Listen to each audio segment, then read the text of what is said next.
Hey there! Ahoy hoy! Welcome to Aren't We Special. I'm Lee Service. And I'm Aaron Hill.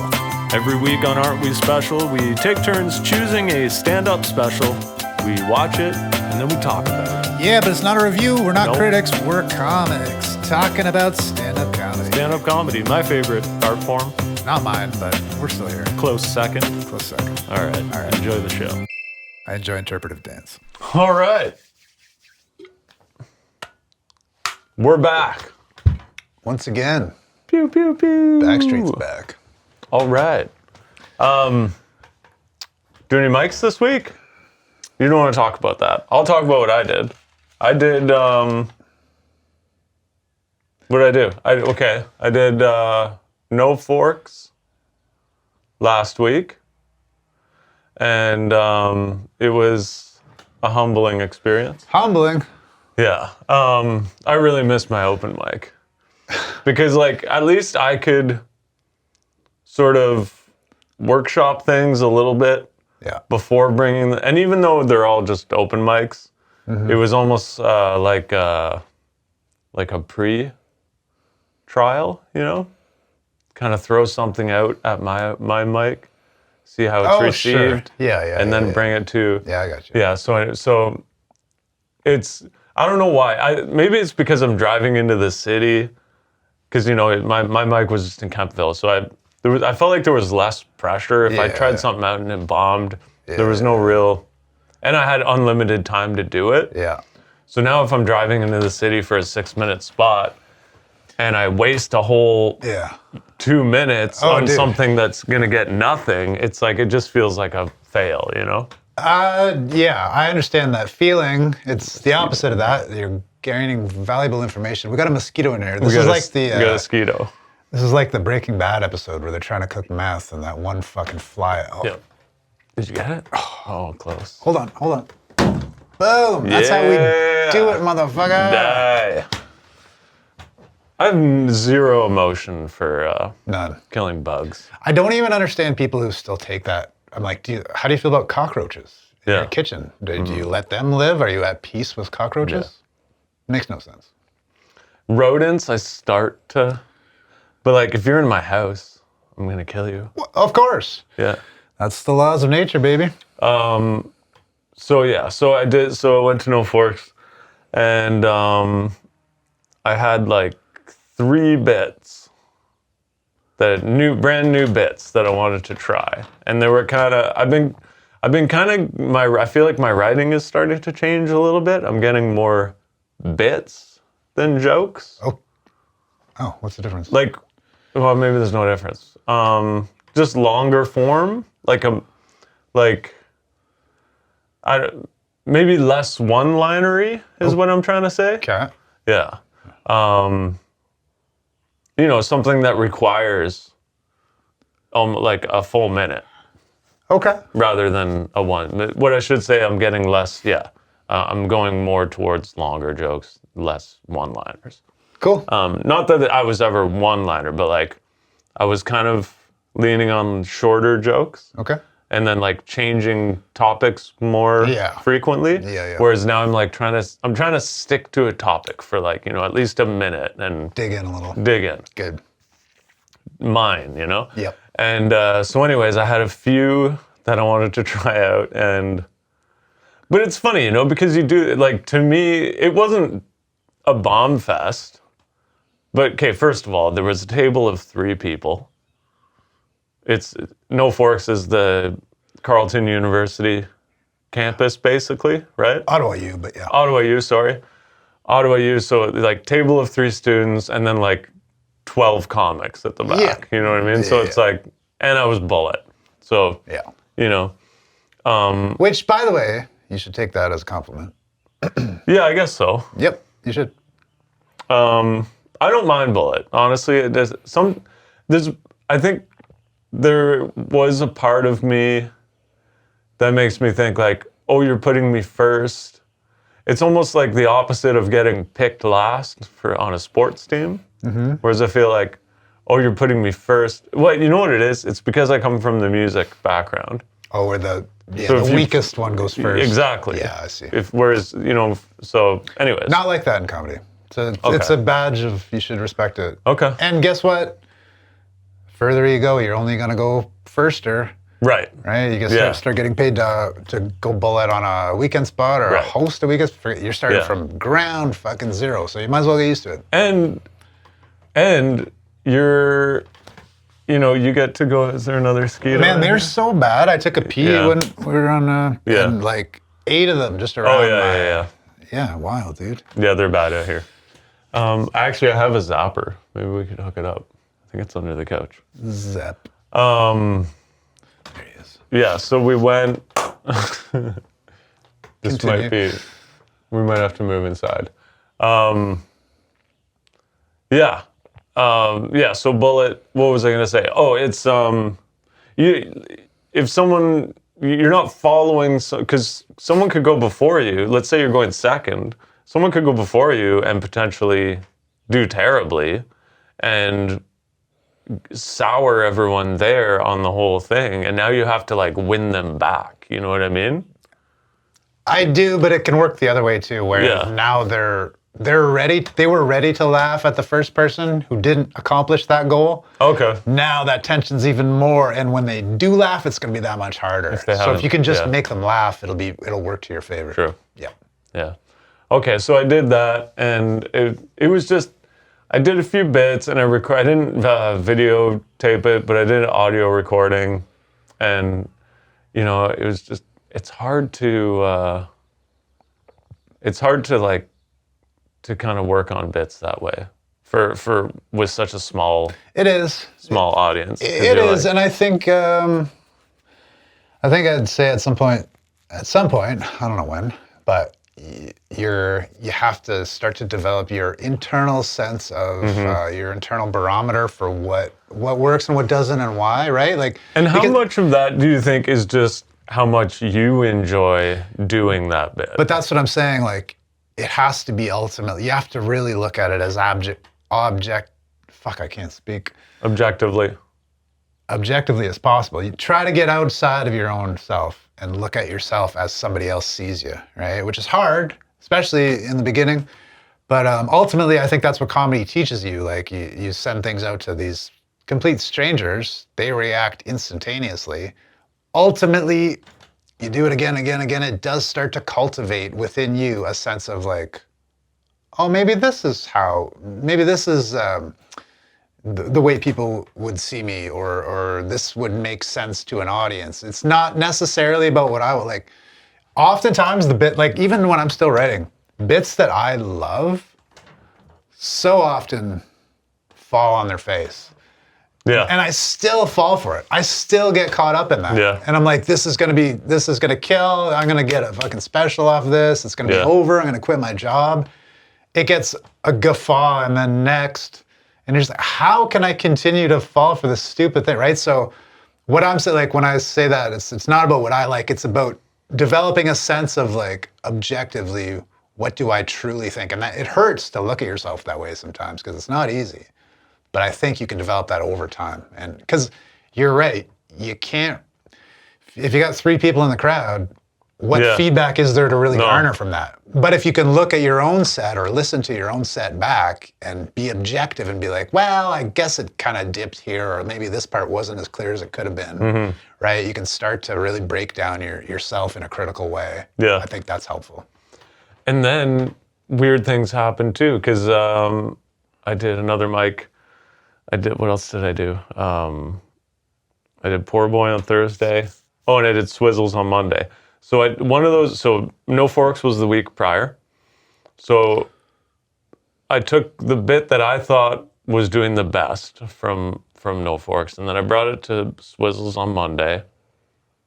And I thought it did well. I could like feel kind of people leaning in for it. Yeah.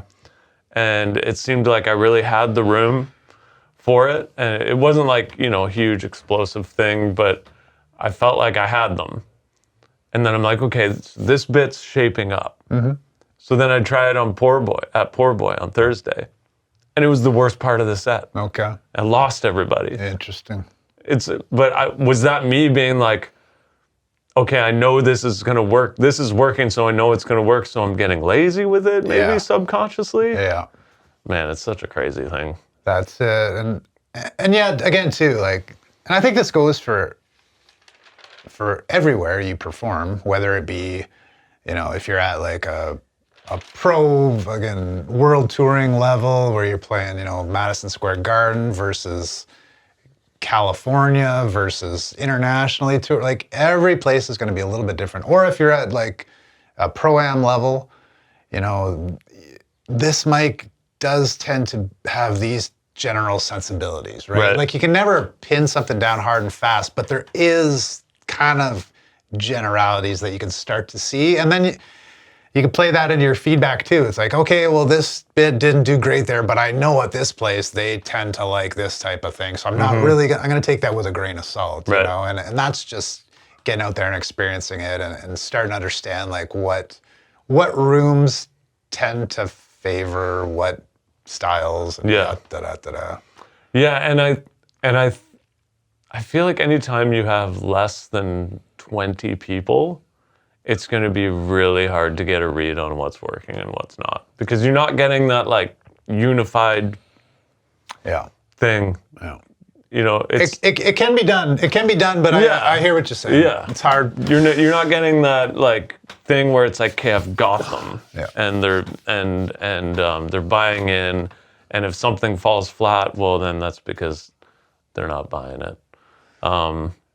It's a fickle. This is the beauty of the game too. You see, it's a fickle son of an onion, where so many variables can come into play. Not to get too out in the weeds or whatever, but yeah, the order that you go up in, who you follow, how the room was, the vibe that the host gave the room to start off the show. Right? What night of the week is it? Is there a playoff game going on? Like, are people thinking about going to the like?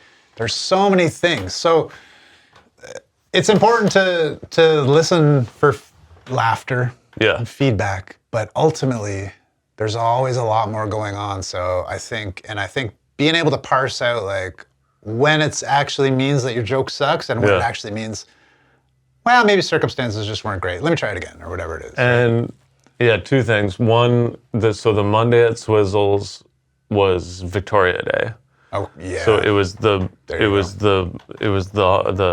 Monday of a long weekend. Yeah. I was gassed. You could kind of feel it in the room that everybody had just had a long weekend. And well, I had a show booked on that Saturday to go feature at the Portage one, and within I was basically 20 minutes away from leaving my house, and the producer, like, he told us he was gonna make the call because there was basically no ticket sales. Oh. So he's like, I'll make the call at 4 o'clock, and then we get to like, it's pushing on to 7 o'clock. I'm like, I gotta go in 20 minutes, and he still hasn't decided whether we're having a show or not. Yeah. And then finally he's like, we got 2 tickets sold, but I'm gonna go and I'm gonna try to get people off the street and stuff. And I'm just like, I'm sorry, man, I can't drive an hour and a half for 2 people. 2 people. Yeah. You know, apparently it went on, and I think they got more people, and it was good. But this was the long weekend as well, so it's just it is. Yeah, we're getting into summertime in Canada. People want to be out living their lives, and I don't blame them. No, me neither. Yeah. Speaking of summertime, I'm not comedy related, but I've started a vegetable garden for the first time. Hell yeah. Yeah. You ever grow any food? I have seeds on my microwave right now, and I don't know what I'm waiting for, the fucking right time or something. Or well, actually, I planted Thursday night, and we got frost. Well, that too. Yeah. That too, because I work with some gardeners who've been talking about that, keeping tabs on that. So I'm like, yeah, maybe I got another week or so. But yeah, I have some lettuce and some microgreens and something. We did a show, and at one of these shows, the lady in the audience just stood up and she was like, made this announcement, like, by the way, I work at this like hardware store, and we're fucking getting rid of all this stock of like this gardening center shit. So she's just like, I have bags of seeds for all these different, so just help yourself to seeds. So all the comics got some free grub. So yeah, but I haven't yet delved in. And thing is, it's a commitment that I know I'll have to take time and put time in and watch and nurse and weed and we've like, our place is so full of rodents because our neighbors don't have jobs and they just feed squirrels all day with Right. bird seed. Yeah. So it's like it's constant birds and pigeons and What a life. squirrels and then raccoons and like everything we grow is just gonna get eaten in a Well, fucking second. I'm about to find that out too. Yeah, I don't know what. I don't even know how I got it in my head. I think maybe someone at work was talking about starting some stuff from seeds. Anyways, yeah, so back, I don't know, 10 weeks ago or so, I thought, well, I'm gonna give this a shot. So I bought one of those things from Canadian Tire with like all the different cells, put in the potting soil. Yeah. I planted, there's 21 pods basically. So I did a row of tomato, red peppers, green onions. And it's pretty crazy because like to see those little sprouts come up, it's pretty exciting. I and bet. then like, and then, and now my tomato plants are like a foot tall. Amazing. I'll show you before you go. So they're inside? No, they're in the ground now. Oh, I wow. brought them out Thursday night. So I've been babying them inside. I had to build cover for them out of like strapping and chicken wire because I have 3 cats. Yeah. And they just want to dig. And Yeah. so I had to do that. I had like a light on them and I'm watering them. And then I brought them out and actually it worked out nice because I was going to build a planter box, like a raised bed. But then at work we had to tear a deck off a house. The homeowner wanted a bigger deck, so we tore the deck off, and I just flipped it upside down. And I just threw it. I took the spindles off, threw it in the back of my van, brought it home, flipped it upside down, poured soil in it. It even has like Oh, amazing. yeah. Yeah. It's perfect. It's and great. it's cedar, so it's not toxic or anything. Yeah, and yeah. I just put cardboard in the bottom, filled. So I found some like decomposing deadfall in the bush. Yeah. Because that will provide nutrients, and then I'll put like a shovel full of ash from the wood stove, because that has okay. a lot of like Yeah. minerals and stuff that heard it likes. Yeah, and then just topsoil from Walmart or whatever. So yeah, they're in the ground. So Thursday night brought them out, and this might even be there might even be a bit here. It's like putting your kid on the school bus. Yeah, sure. Because like you have them inside, right? And they're your little babies. You're watching them grow, and then you're just like, get out of here. You put them you bring them outside, and like I was nervous. I was going to bed, and I was like, my little guys are out there by themselves. They're not, there's animals out there. Oh, it's yeah. gonna get cold. The big bad world. Yeah, out in the scary world. Lee nervous. Yeah, yeah. No, I get it, man. It seems like a cool relationship. And that's why I think like, there's the stereotype of the old lady gardener who's just like, their whole world is plants. But yeah, I mean, I think once you delve into that world, that becomes you in a weird way. And I think there's something intuitive about it, because obviously we human beings had to do that out of necessity for years and years, right? So it's like, Well, yeah, and fuck. What better way to reduce food costs and make sure there's no chemicals in your food and da-da-da-da? Like I don't know how much the cost thing is. It'll probably be, I mean, for the size of garden I'm starting with one planter. I've got like 6 tomato plants, 6 red peppers, 6 green onions. So, it's not like I'm saving hundreds of dollars. But it's something. But it's I don't something. know. Yeah, it helps. Every little bit helps now. And if it goes well, and I might expand and do more. Yeah. So I'd like to be able to get to the point where like most of our vegetables are coming from being grown. yeah. I just never bother to actually take any action towards that goal. We also have such a short growing season here, Yeah. right? Like it's not like we can do a whole ton. You know what's weird though too? Like tomatoes always seem to ripen up around the same time, and everyone who has tomato plants, like nobody eats that amount of tomatoes. I'm gonna be giving you tomatoes. So that's what I'm saying. Like people will just wander over and are like, hey, do you want some tomatoes? Yeah, like, yeah. fuck yeah. So like that doesn't help with my motivation factor. Yeah, but you can like, yeah, because I've got, like I said, I've got 6 tomato plants in the ground, and they're big. Like they will be big. Yeah, man. So if all goes well, we do live in the bush, and I don't have anything set up. They're not caged or anything, so we'll see. Is it like when a girl gets pregnant, like you're not supposed to tell anybody about the pregnancy Yeah, for the yeah, first yeah. like 4 months? Yeah, exactly. Like, what's the timeline on the tomatoes before you start sharing with the world? I'm still in the first trimester. Okay. So shouldn't even say anything. Yeah, you're fucked now, buddy. What vegetable garden? Yeah. Yeah. So yeah, gardening. I've been I've been talking about that stomach issue that I've been having. Yep. Oh yeah, the fucking oyster disease. Well, I don't know if that's it. That's what we thought originally, right? And then there was that whole thing where they tried to kill me at the hospital.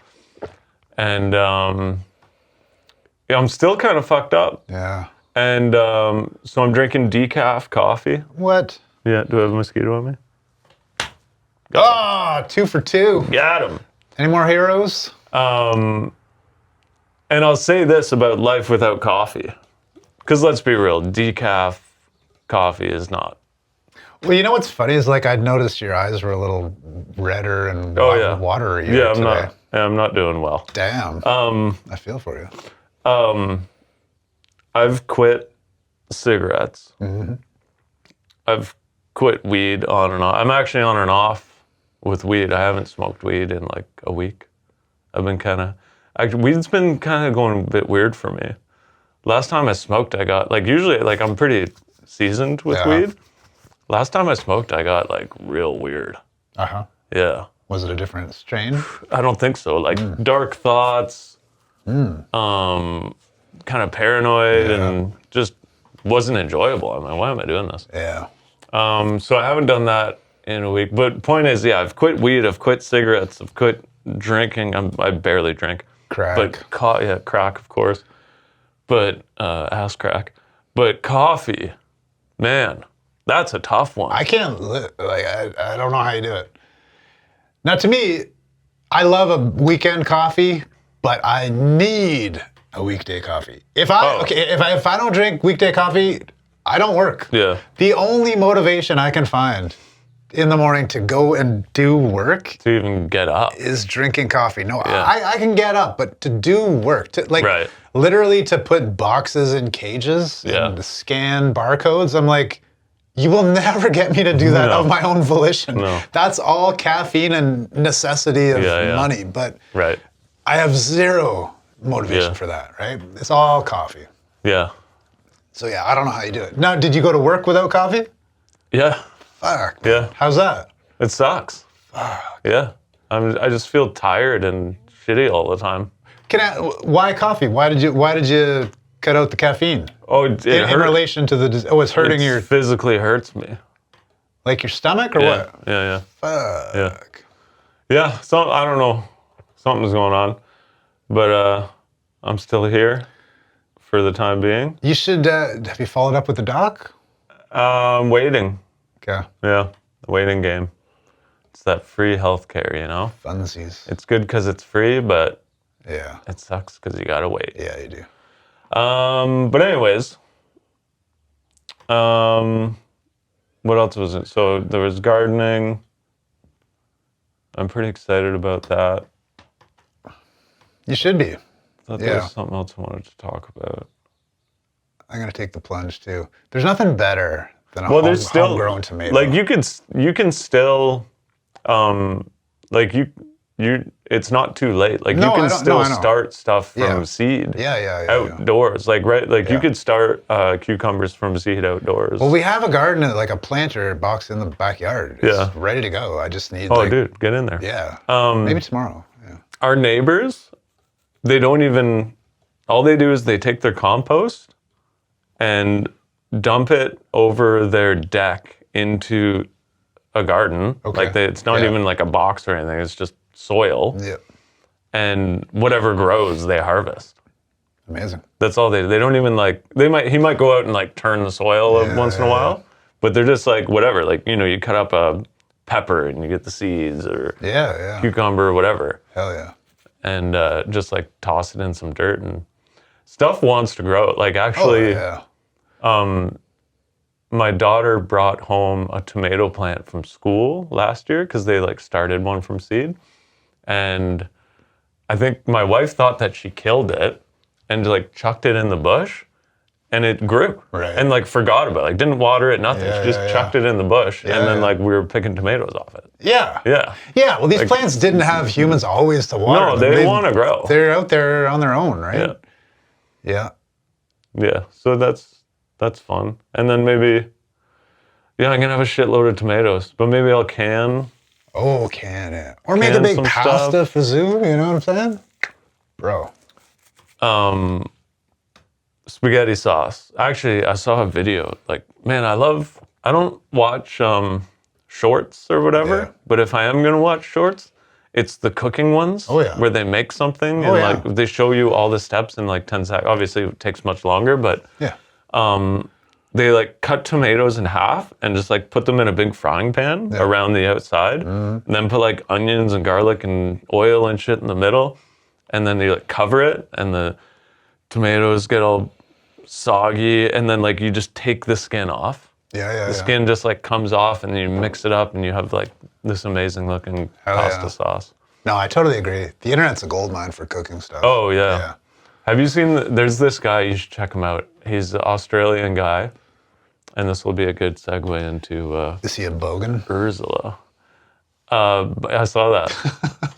Bogan question mark. Yeah, what is that? Well, this is what I wanted to ask you. It's like gammon Yeah, it's for Australia. my bogan Gannons. It's even kind of similar. What's his name? Nat. Who's that now? This cooking show. This Australian guy. Nat. His name's Nat, and the show is called Nat's What I Reckon. And he's hilarious. He's like a black metal guy. Okay. He's got tattoos, piercings, long hair. He's always wearing, you know, the band logos that you can't read. Okay. Yeah. Because the more illegible it is, the more metal you are. Sure. And It's written in lightning bolts. yeah, exactly. Yeah. Yeah. But hilarious. And you can tell that he lives in kind of just like a shitty little apartment. Like the kitchen is nothing special. He's got like a microwave, a toaster oven. So he's clearly a bogan. Yeah, he's a bogan for sure. And but he's funny, man. Just the way he just cooks, and he's very like lackadaisical about it. Like he's not like, you need to do this. He's just like throws meat. He just flap like a steak on the thing, and he'll be like, put some fucking pepper on it, and just grab a handful and go like that, and But it always looks amazing, and like you can tell he knows what he's doing. He's just very chill about it. Right. But yeah, big wreck there. Nat's What I Reckon. My wife introduced me to him. We were watching him. So from the great land of Australia, Our comic this week. which is also Urzila Carlson. Urzila. Yeah. So you chose this one. Yeah. I was flipping through the old, Yeah. media of the soch. Yeah. And I don't know how it came up in my algos, but one of her sketches came up. And I watched it, and I was like, oh, I fucking literally laughed out loud. I'm like this is fucking awesome. Like a clip or a... So she does a sketch show. Oh, okay. Yeah, and it was like a little clip of a sketch show, and I fucking laughed, dude. And I was like, who is this? And I clicked on her link, and then there was a whole bunch of other clips of her sketches, and I watched like 6 or 7 of them, and they were all really, really funny. Yeah. And I was like, who is this lady? So I looked, and I was calling her Urzila for the longest time. That's what I thought at first too. I don't know if we're both dyslexic, but her name's Maybe a little bit. Urzila with a Z. Urzila Carlson. And and then I heard she talked about shooting a special for Netflix. I'm like, all right, I'll check that out. So that's what we chose. And So with her sketches, is she doing like a character or? well, I don't know exactly. I still haven't exactly figured that out. Like, what she was playing could very well just be who she is. Like I could definitely see the commonality between who she is on stage and who she was in the sketches, or if it's some kind of character. I don't know, but I definitely like the sketches, and yeah. So I figured let's give her a shot. I thought it was interesting. Her special, you know what I mean? Like it was kind of, it had some notable moments. Yeah. Overall, I didn't like her stand-up as much as I liked her sketches. Yeah. But whatever, man. Now here's the thing. I don't really know anything about her. I didn't look up her Wikipedia. Perhaps I should have for this episode, but I didn't. So I don't know if she's a sketch artist turned stand-up comedian or a stand-up comedian turned sketch artist. I have no clue what her primary discipline is, let's call it. But yeah, I prefer her sketches. Okay.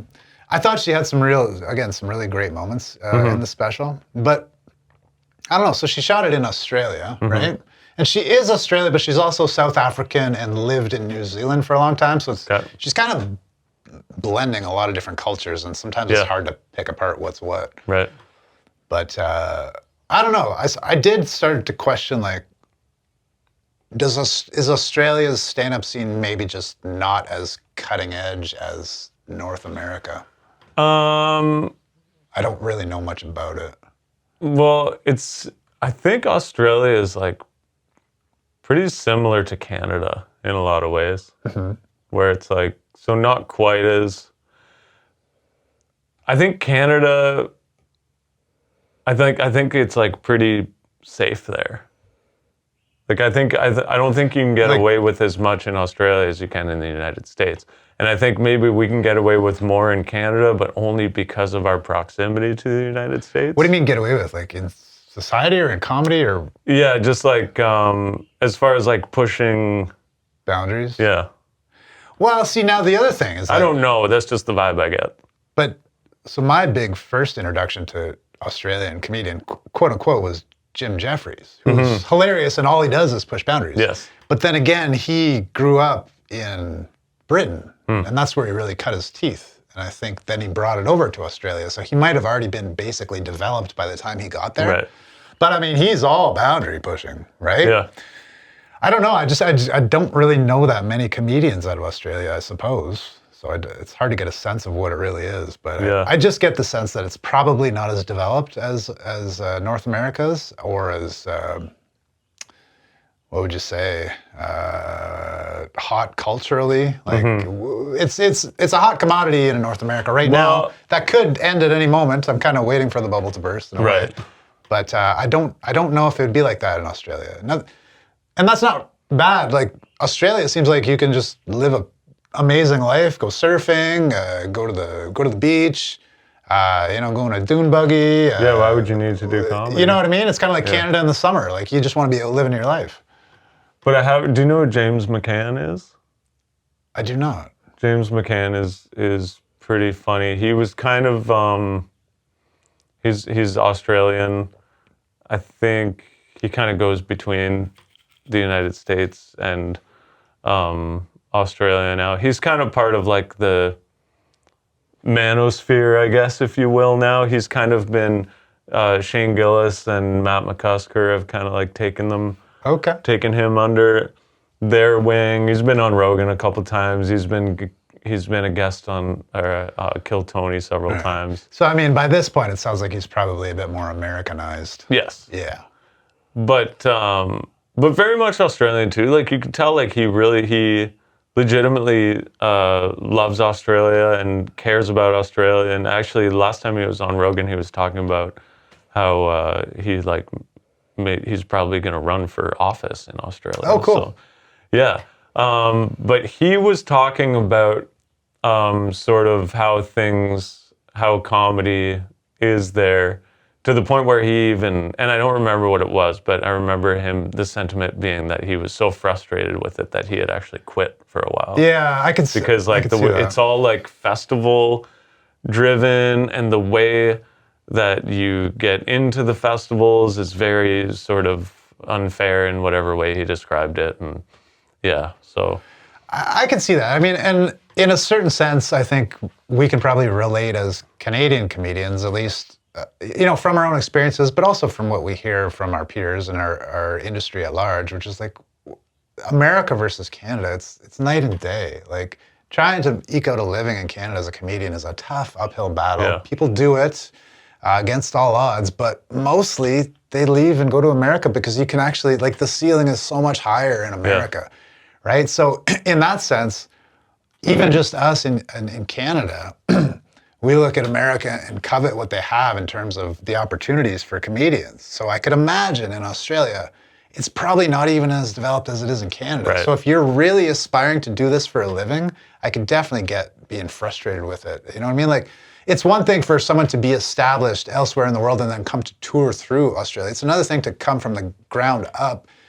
And if there's no infrastructure, if they don't have a big scene, if they don't have open mics to work out and showcases, then how do you ever get off the ground? Mm-hmm. Do you know what I mean? Mm-hmm. So maybe that plays into this. I don't really know. Yeah. I'm kind of just talking out of my ass, but. No, yeah, that makes sense. Because I even, when I lived in Toronto, we became friends with a couple who moved from Australia to pursue music. They were playing in bands in Australia, and they were just like, we're just so limited there, like it's, and like, because you look at them and you think like, why would you want to come here from Australia? Right. But then you're like, yeah, I guess it makes sense, because you have like, you have your main, you get Sydney, Melbourne, you've got like a few big cities, and then it's mostly desert. Mm-hmm. Yeah. So, yeah, I guess that makes sense. I wonder, like, you would think, why is it so hard in Canada? Like, we have... Well, the geography is not to our advantage, I would say, for one. But if you get into southern Ontario... It can be, yeah. That's probably the most densely populated. There's a million towns, like, surrounding Toronto. And ultimately, I think if you're going to be making a living in Canada, that's probably where you want to be. Where you want to be. It's probably where the most opportunities are. Yeah. But otherwise, like, if you intend on touring, trying to make that a profitable go is tough because it's so far between cities that it's like you're just spending most of the money on gas and most of the time on the road versus actually performing. Yeah. Versus America, you can hit 10 markets within a 3-hour radius. Yeah, it's a different thing.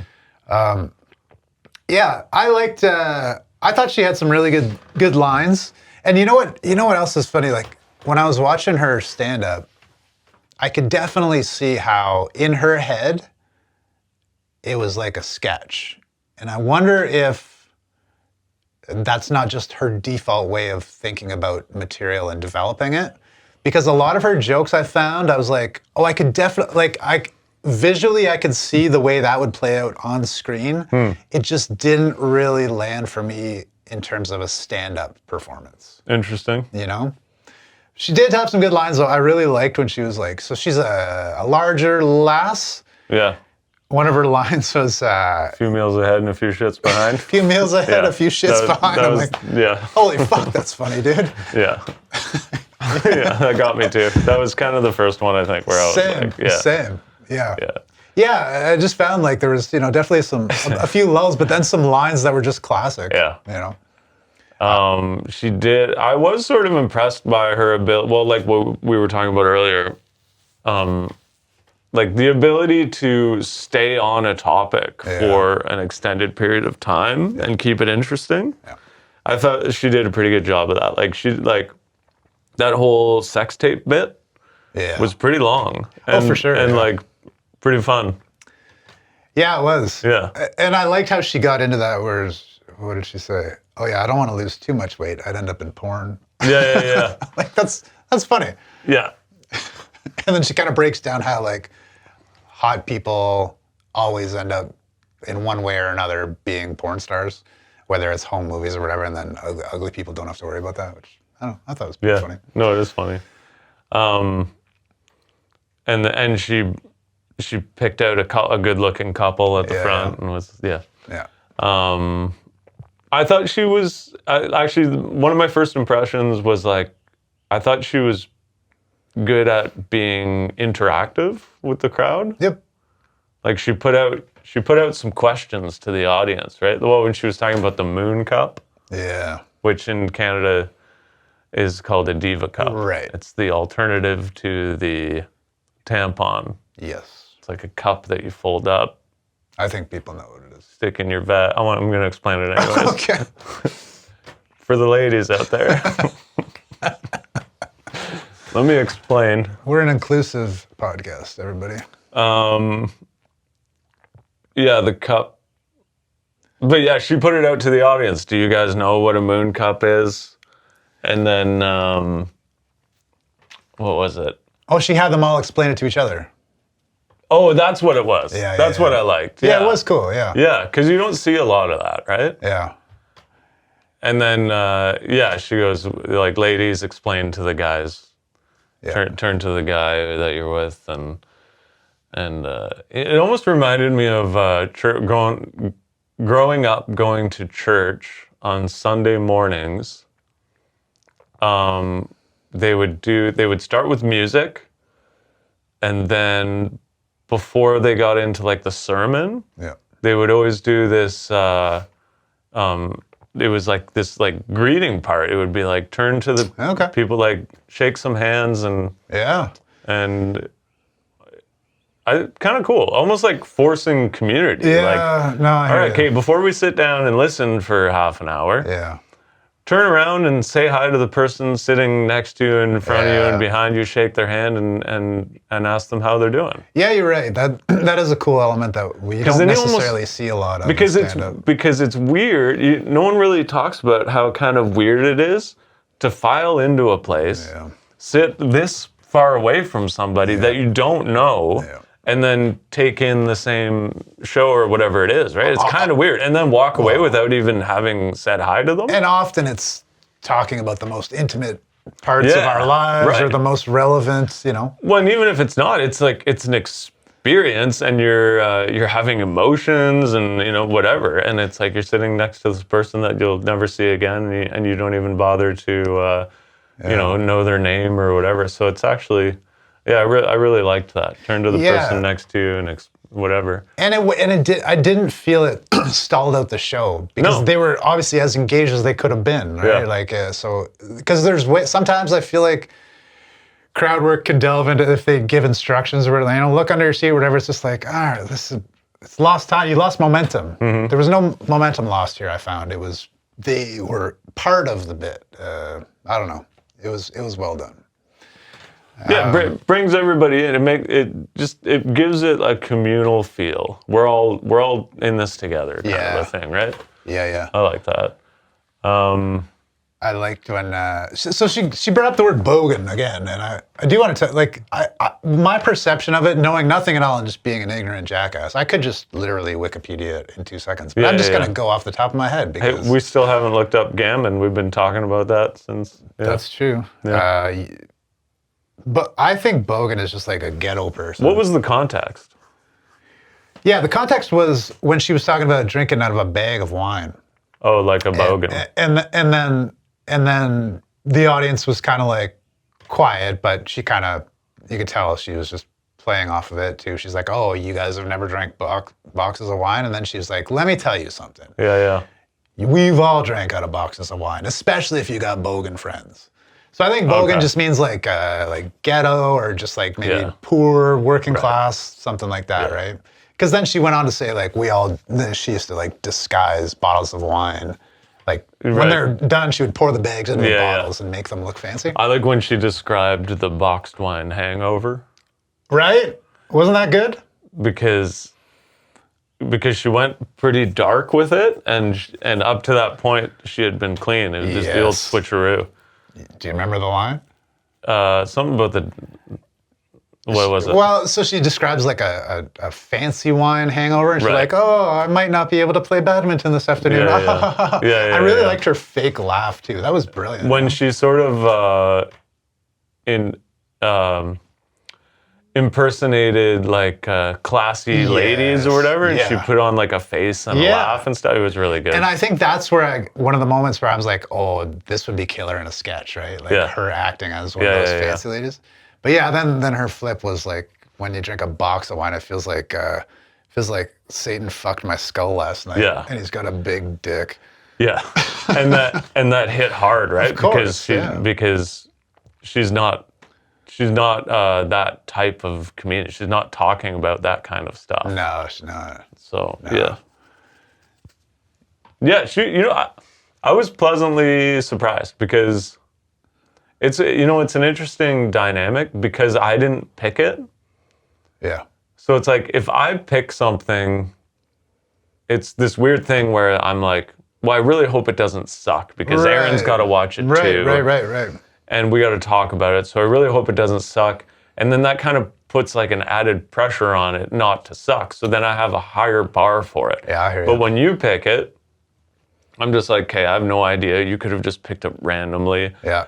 So I'm just going in blind, and whatever happens, and either I'm disappointed or pleasantly surprised. Yeah. And I was pleasantly surprised. I thought she was funny. I would say that she does my second favorite types of jokes, which are observational things that annoy you type of humor. You know what I mean? Yeah. Like the whole and then self-deprecating too. Breaking the chip in the dip in the guacamole, Sure. and then going in for it with another chip, and that chip breaks. Yeah. And like I love that kind of stuff. To me, the only thing that could make that better is if you could bring in a comparison to it, and then I got you. make it somehow weirder. I got you. Yeah. I don't mean like that joke specifically. I just mean I like know. that's where. I know what you mean. Yeah. The way that she, I think, framed some things was just really cool too. Like about just like I'm too old to fall over now. I realize I'm too old to fall over, and now I've had a fall. Yeah. It's like that's so subtle and so brilliant. Yeah. And that was like a whole 5-minute bit. So Right. She definitely has like, I don't know. I felt like there were some lulls, but she has all the right, to me, and like those are the things that I love, when you can really take your perspective and like spin a thing, and it's like, oh my God, I never thought of that way. Yeah. And the ability to notice those little things in regular life that are so silly, but you don't think of them as being silly until you really think of them. Like getting a sausage before you go into Home Depot or whatever, and then you see the other saying hi to the other people with the sausages. No, you're in the sausage tribe. You're in the sausage tribe. Which is the name of our band that we're working on. Sausage tribe. Yeah. Windshield wipers. When you're driving with somebody, it starts raining. Yeah. And you like, are you going to turn on the... My dad is bad for that. It'll stop raining, and exactly what she was very relatable bit. It stops raining. The windshield wipers are still going. They're squeaking. They're bouncing on the thing. It's like, are you going to turn those? It's not raining anymore. Yeah. You're drying. You're burning rubber up here. Or the resistance to turn them on when it starts raining. Like, to me, it's like, what is this level of pride? Yeah, you're trying to conserve your wiper motor. Are you trying to not wear down the blade of the $20 fucking wipers? Saving on blades. How about save our fucking lives and turn on the goddamn windshield wipers? Like, it's unbelievable. Yeah. She had a pretty strong theme with the whole loser thing. Yeah, which, like, I kind of got, but I didn't feel like it was, it didn't feel as cohesive to me. Sometimes it did, sometimes it didn't. Yeah. It didn't bother me the way the Derek Stroop one did. Oh, right. Remember Derek Stroop? I do. Yeah. Nostalgia? And he kept on going to, what would he say? He kept on being like, oh, those were good times or whatever. Something like that, yeah. Driving that nostalgia theme home. She was doing the same thing with, you're not a loser, blah, blah, blah. Yeah. But it felt more natural. Okay. Yeah. Fair. Yeah. Yeah. In my opinion. So I recommended this to you, and then I went to watch it, and within the first 2 minutes, I realized, oh, I'm actually watching the wrong special. So she's got a couple out on Netflix too, and I think I'll probably check them out too, like just to see like where. I don't know what the chronology is. I don't know if this was her first or the last. Now, in one of these sketches, she was talking about, or maybe it was just an interview. She talked about filming a special in Canada. Oh yeah. And that was the one I was actually after. I assumed that was going to be this one, and it wasn't. This was filmed in Australia. Yeah. So apparently she has a wealth of material out there. So I'm actually gonna. I'm looking forward to digging into the. Yeah, this one was called Overqualified Loser. Overqualified Loser. If Yeah. I said that. Yeah. But yeah, like I remember when it ended, I remember thinking that it didn't feel like an hour, Oh, sick. which is always a good sign. Oh yeah.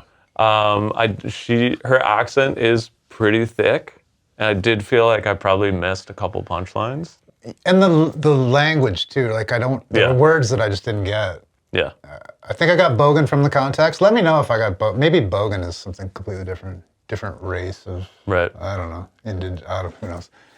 But yeah, there's just like some of the vernacular I'm pretty sure I missed. But Yeah. But also, I think that's she's speaking South African accent, not Australian, even though they sound similar. Yeah. I don't know what it's all pipes. Yeah. I thought the Platinum Star gay thing was funny. Oh, I wanted to bring some up. So she's a lesbian lady, you know, lady who likes ladies. Yeah. Lesbian. Yeah. Yeah. And so she's talking about how she goes to the doctor and she has something, and basically the doctor comes out and like is baffled, but because she has a tiny vagina, because she's a lesbian and hasn't slept with a ton of dudes. Yeah.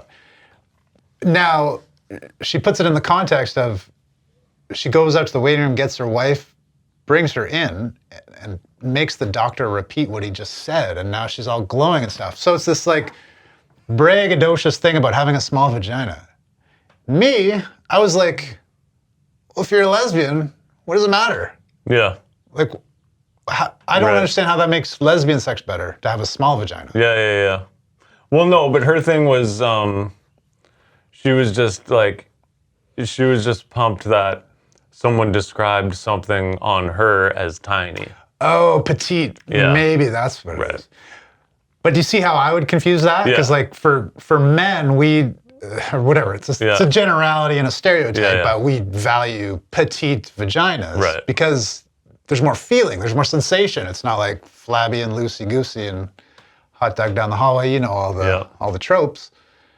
But I'm like, for a woman, like, do you get more sensation on the finger? Like, I don't know. Yeah. I'm like, that seems like a weird bragging point for lesbians. I don't understand the logistics. Yeah. But I guess that makes sense. Yeah, I think it was the petite thing. She was just pumped that. Yeah. Fair. Yeah. Fair. All right. Yeah. Well, it was good. I enjoyed it. Honestly, check out her sketches. They're quite good. I will. Is it if I just Google just her Insta, name? Okay. You don't really use Instagram. Yeah, not a lot, but I'll check her out. Urzila Carlson, Overqualified Loser. Yeah. That was on Netflix, right? It was. Yeah. Yep. Yeah. It was a good special. I liked it. Yeah. Check her out. Indeed. All right. And she's got stuff on the tubes as well. And her Instagram. Check out her sketch. I don't know what it is, but yeah. Yeah. We'll find it. Groovy. Okay. Till next week, folks. See you next time. All right. Peace on earth.